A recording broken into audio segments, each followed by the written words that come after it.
चल घे बॉडी. अहो आप्पा एवढा नाही, अजून खणावा लागेल खड्डा. काय हिर खणतो काय? पास झालं एवढा खड्डा. अहो नाही इथं कोणी नांगरलं, पाऊस बिऊस पडला तर लगेचच बॉडीवर येईल.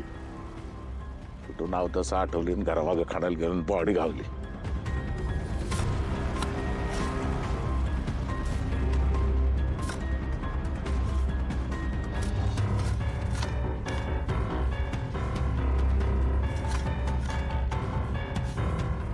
तर बस काय एवढा तरी, आता अजून खणलं तर पाणी लागल.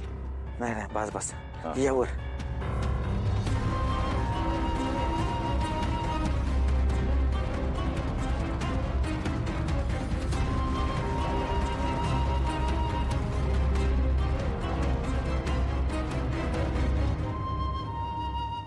काय झालं आता असं का बघताय माझ्याकडे? तुझं हे नेहमीच काम आहे असं मला संशय यायला लागलाय. कसला? बॉडीवर खड टाकायला म्हणजे वास येत नाही, असं इथं खड्डा खाणला की जामकरला संशय येणार नाही. बॉडीसाठी कसा एवढाच खड्डा खाणाला पाहिजे हे समजा कसं काय तुला परफेक्ट कळतं? काय आपण तुम्ही माझ्यावर संशय घेताय? आता ही वेळ का संशय घ्यायची? आपण हे सगळं मी तुमच्यासाठी करतोय, तुम्ही ह्याच्यात अडकू नये म्हणून करतोय आणि तुम्ही माझ्यावर संशय घेताय. अहो बघितलं ना, माधुरीची डेड बॉडी आपल्या घराच्या पाठीमागे पुरली होती. केवढा मोठा खड्डा आहे, माझ्या डोळ्यांनी बघितलं मी. केवढा खोल होता, आपल्या दोघांनी बघितले. त्याच्या अंदाजानुसार सांगतोय मी तुम्हाला, तुम्ही संशय घेताय वय. बरं बाकीचं दुसरं खत का टाकू नये? अहो साधं लॉजिक आहे, वास येणार नाही काय आपण. बरं बाज झालं, चला आता घरला जाऊ. कोणी येईल इकडं परत आपण सापडू. थांबा द्या इकडे, मी करतो यावर.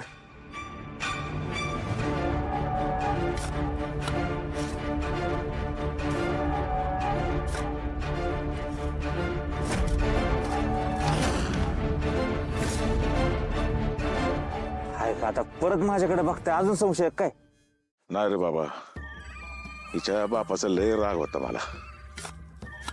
पोरीचं असं व्हायला नको होतं. लय चांगल्या मनाची पोरगी होती र. हळदीच्या दिवशी केवढी आनंदी होती. हा, हिच्या बापाला रागाच्या भरात म्हणायचो मी, तुला जित्ता गाडी येईन जित्ता गाडी येईन. पण याच पोरीला गाडायचं लागलं, लय वाईट वाटतंय मला. परमेश्वरा हिच्या आत्म्यात शांती दे रे बाबा. होय. आणि ज्याने कोणी हे केलं असेल ना त्याला किड पडू देत. होय, देव देतो आत्म्याला शांती. बरं आता इथं कोणीतरी येईल, निघायचं का? चल ते या टिकाव घ्या सोबत.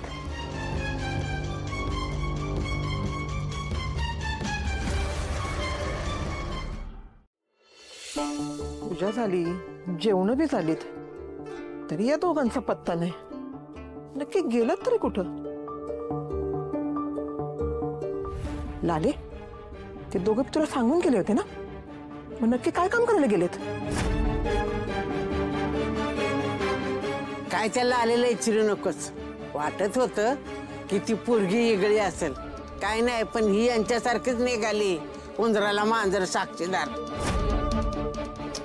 मी काय म्हणते फुलताई, एवढं काय अर्जंट काम होतं की आत्ताच जायचं होतं? ती नाहीतर काय ग?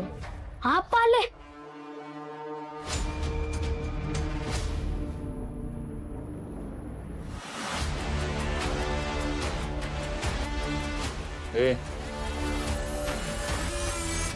कुठे गेला होता तुम्ही दोघं? काम होतंय, गेलो होतो. असलं कसलं काम होतं की दोघं गेला होता? दादा दमलोय आता मिले, नंतर सांगतो. हाय मी आराम करतो. हो, निदान तुम्ही तरी सांगा की पूजा सोडून तुम्ही कुठे जाऊन बसला होता? नाही तर काय, इथं लोक आम्हाला विचारत होती कुठे गेलं आणि कुठं गेले, आणि एवढंच महत्वाचं काम होतं तर सुधाकरला सांगायचं होतं.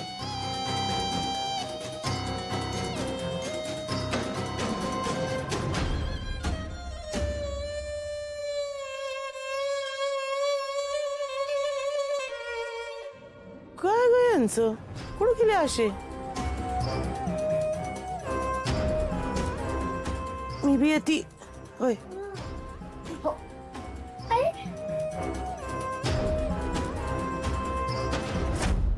दोघं पण गप्पा आहे ती, म्हणजे दोघं माधुरीला वाटायला लावून आलेली दिसतात. आता टेन्शन नाही.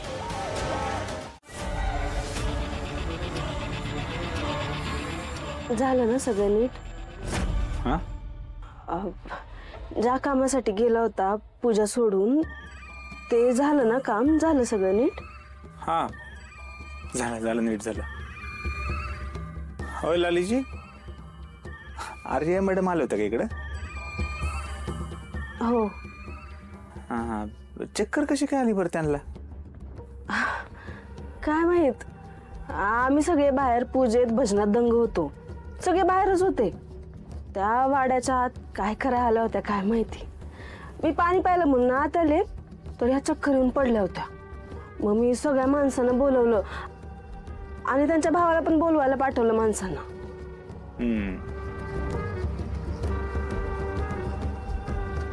आर्यादाई चक्कर येऊन पडलेला तुम्हाला कसं माहिती? अहो ते रस्त्यानं घर येत होतं ना, बाहेर रस्त्यावर गोळाका जमला होता, त्यांची काहीतरी चर्चा चालू होती. आर्य मॅडमला चक्कर आली. पण अशी चक्कर बिक्कर येणं वाईटच नाही का? त्यात आपल्या घरात आली म्हणून मला जास्त वाईट वाटलं. आणि ते आहे खरं तर जामकर साहेब, ते बघून घेतील काय करायचं ते जामकर साहेब इथं आलं बिलकुल आवडत नाही मला. सतत कल कल कल कल डोक्याला शॉट उगाच. जाऊ द्या ना, तुम्ही नका लक्ष देऊ, नका विचार करू एवढा. कार्यक्रम एकदम मस्त झाला. तुम्ही असाय पाहिजे होतं. मी तर तुमच्या वाटेकडे डोळे लावून बसले होते, पण तुम्ही तुमच्या कामात अडकला होतात ना, काय लवकर आलाच नाही.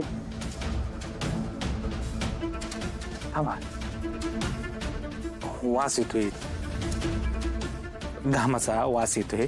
मी आलो फ्रेश होऊन.